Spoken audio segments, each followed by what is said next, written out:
Okay, so before we end, we have to address a few final questions. Like, what happens if America doesn't experience revival and reformation in this critical season?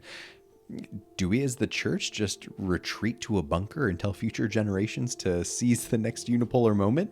Yeah, we, of course, have to acknowledge that failure is always an option, especially when dealing with the free will of man. But failure to fulfill the first part of the Great Commission during the Pax Americana certainly doesn't mean the church has no role to play in the upcoming multipolar and bipolar seasons. In fact, we know from previous such seasons that her role is absolutely essential. Yeah. And for that, we have to look at the over 7-century long multipolar and bipolar period after the collapse of the Pax Romana, often referred to as the Dark Ages.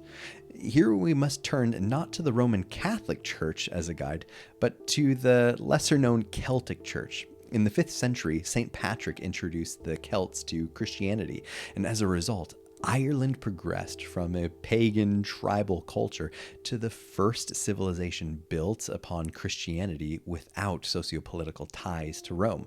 So when Rome collapsed, the Celts, they got busy. Yeah, they established monasteries across the region, pursuing education and higher learning, which then developed into institutions producing literate students from all over.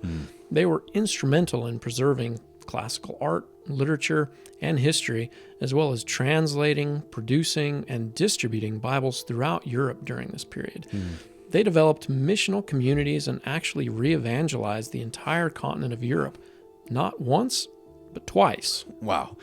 So the two names we should mention here are Thomas Cahill, who wrote How the Irish Saved Civilization, and George G. Hunter, who wrote The Celtic Way of Evangelism. The Celts should definitely be the case study for the church in this upcoming multipolar and bipolar season, and the missions model to replicate in general. They sent out teams of Christian monks, farmers, tradesmen, and artisans to establish missional communities, teaching villages all that God had commanded in every sphere, transforming entire societies. Yeah, the church today really has to embrace their methods and models, as they were extremely holistic, enormously successful, and the key to launching the fourth wave of modern missions, the call to all, as they incorporated lay people from every sphere in their mission strategies, guiding them with monks from the sphere of religion. But their preservation of classical history, art, and literature from the Roman Empire is also important for the church to learn from and apply in this challenging season.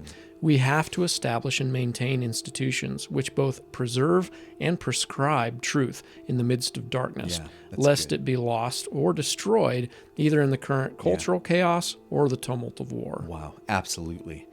And which this leads us to another question worth addressing. How long could this upcoming multipolar and bipolar season last? If you ask most experts and scholars, they'll look at multiple factors, such as those studied by the Correlates of War Project, and conclude that World War III will likely produce a catastrophic season of or even hundreds of years before the next unipolar power would emerge.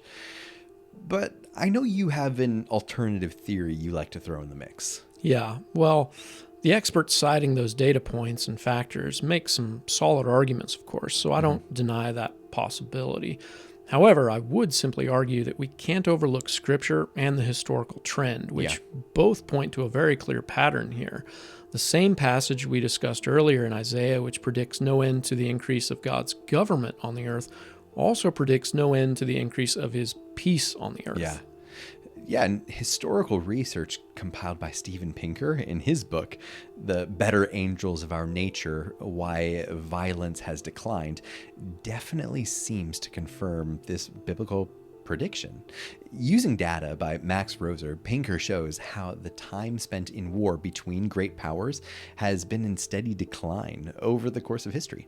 Now, what factors are driving this trend may be debated, but the effect is clear. As time progresses, seasons of war have become more intense but shorter in their duration, thus allowing more time of relative peace. World War II was certainly the most intense and deadly conflict the world has ever seen, but it only lasted 6 years. Compare that to many of the wars between great powers in history, which lasted centuries, and you begin to get an idea of the surprising trend here. Yeah, this trend also seems to confirm or conform to an analogy used 4 times in the New Testament, in Mark 13:8, John 16:21, Romans 8:22, and 1 Thessalonians 5:3. There, Jesus and Paul use the analogy of a woman in labor regarding the times and epochs, specifically the period of the last days, which began at Christ's first coming and ended his second. What's interesting about this analogy is that a woman's labor starts slow and mild, but the contractions escalate in both intensity and frequency leading up to the birth. This escalating and accelerating pattern is exactly what we see in the geopolitical cycle and spiritual history over the last 2,000 years. Yeah, the Pax Romana lasted nearly 450 years after Christ's ascension and saw slow church growth. Then the following multipolar and bipolar seasons lasted roughly 730 years. But the next cycle, the Pax Mongolica, lasted only 150 years, yet saw much greater church growth. And the following multipolar and bipolar season lasted only 450 years.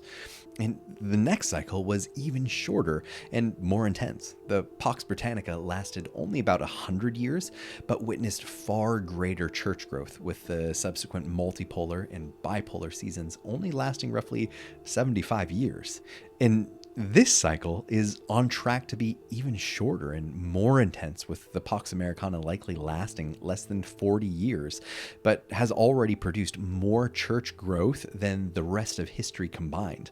And we may yet have an even greater missions movement left in us. Yeah, which is why, while I respect the experts, their multivariable analysis, and their projections, the pattern and trend of history would seem to suggest that the upcoming multipolar and bipolar seasons are going to be the most intense, but also the most contracted yet, potentially lasting only a few decades, possibly even less. Of course, there are anomalies in history, and this season certainly could break from the pattern. So this is just a theory, but I would argue that it's a valid possibility and gives the church both hope and impetus should America collapse in this season. Yeah, and we can't afford to lose the momentum we've built. We have to stay on mission and do everything in our power to expand the kingdom, regardless of whether the Pax Americana holds. We cannot retreat, surrender, or cede any territory to the enemy without a fight. And we cannot become demoralized like those who have no hope. If America's light does set, the church doesn't have time to sleep. She must prepare and get ready for the work at the break of dawn. Absolutely. The timeline is accelerating and history is escalating. So we must be alert, sober, and diligent. This upcoming multipolar and bipolar season will almost certainly be the deadliest and most destructive in history, and by a large margin. But due to that unparalleled severity, it may also be the shortest. Jesus warned in Matthew 24:22 that eventually the contractions would become so intense and the world's tribulations so great that if those days were not cut short, no flesh would survive. Now, let me be absolutely clear. I'm not invoking eschatology here. I'm simply acknowledging the fact that for the first time in history, mankind's technology has reached the point where such total annihilation is actually possible, and that reality could produce a very frenetic and contracted World War III. Wow, absolutely. Jesus clearly stated that the gospel must first be preached to every nation before the end would come. So it's unwise to try to interpret current world events within the context of prophecy before that's actually happened. But we're certainly in an unprecedented moment in time, and that reality could cause a sovereign and loving God to intervene in the course of human history.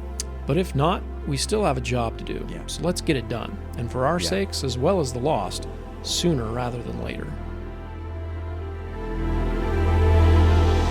Hey, I'm Josh. And I'm Joshua. Thanks for watching, and we hope this episode helps keep faith and hope alive regardless of what the future holds. And let's embrace the Celtic way and brave the coming storm, equipping all the saints for the work of the ministry.